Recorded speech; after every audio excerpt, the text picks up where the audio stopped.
Al-Quran akan diberikan mahkota oleh Allah.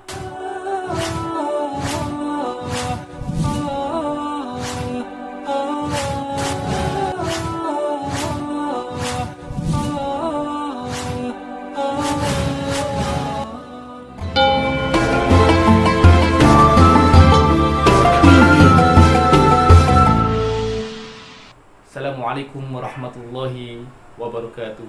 Sahabat Quran rahimakumullah. Di dalam bulan Ramadan ini terdapat kejadian yang luar biasa, yaitu peristiwa diturunkannya Al-Quran.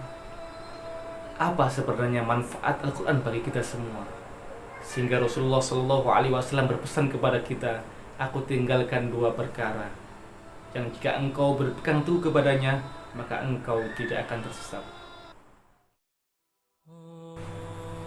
Al-Quran merupakan mukjizat terbesar Nabi Muhammad SAW sebagai petunjuk manusia di muka bumi ini, yang diturunkan lantaran malaikat Jibril ketika Nabi Muhammad SAW berada di Gua Hira. Setelah itu, Al-Quran diturunkan secara berangsur-angsur selama 23 tahun lebih. Al-Quran turun di dua tempat, yaitu Makkah dan Madinah, yang selanjutnya disebut ayat-ayat Makkiyah dan ayat-ayat Madaniyah.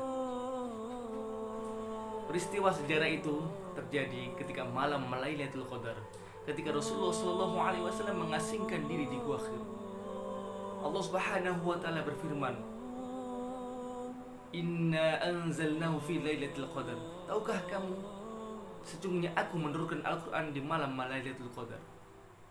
Wa ma adraka ma Lailatul Qadar. Tahukah kamu apa itu malam kemuliaan? Lailatul Qadri khairum min alfi syahr.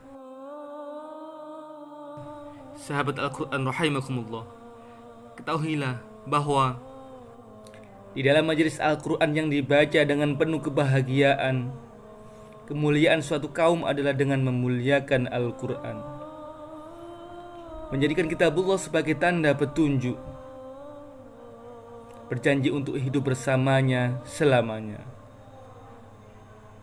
Di dalam majelis Al-Quran yang dibaca dengan penuh kebahagiaan, membacanya adalah ibadah, mendengarkannya adalah ibadah, mentadabburinya adalah ibadah, memahaminya adalah ibadah, berhukum dengannya adalah ibadah, mengamalkannya adalah ibadah. Mau apa lagi? Al-Quran akan datang pada hari kiamat dan akan memberi syafaat. Dia berkata, "Ya Rob, ya Rob, ya Rob." Berilah ia perhiasan, maka dipakaikanlah ia mahkota kemuliaan. Dan Al-Quran berkata pada hari kiamat, dia berkata, "Ya Rob, ya Rob, ya Rob." Tambahkanlah lagi, maka dipakaikanlah ia perhiasan kemuliaan. Dan Al-Quran berkata lagi, "Ya Rob, ya Rob, ya Rob." Ridhoilah dia, maka Allah pun meridhoinya. Kemudian dikatakan kepada sahabat Quran pada hari kiamat nanti, bacalah, Iqra. Ya Allah, suatu kebahagiaan saat membaca Al-Quran di hadapan Allah pada hari kiamat, membaca Al-Quran di hadapan para malaikat yang menyaksikannya, di hadapan para makhluk, di hadapan Tuhan Azza wa Jalla.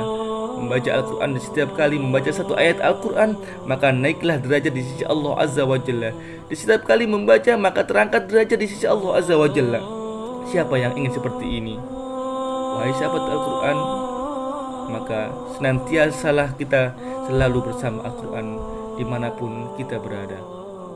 Sahabat Quran rahimakumullah, demikianlah kisah diturunkannya Al-Quran di bulan Ramadan di malam Lailatul Qadar. Semoga kita senantiasa mendapatkan keberkahan dari Al-Quran dan kelak mendapatkan syafaat di yaumil qiyamah. Amin amin ya rabbal alamin. Assalamualaikum warahmatullahi wabarakatuh.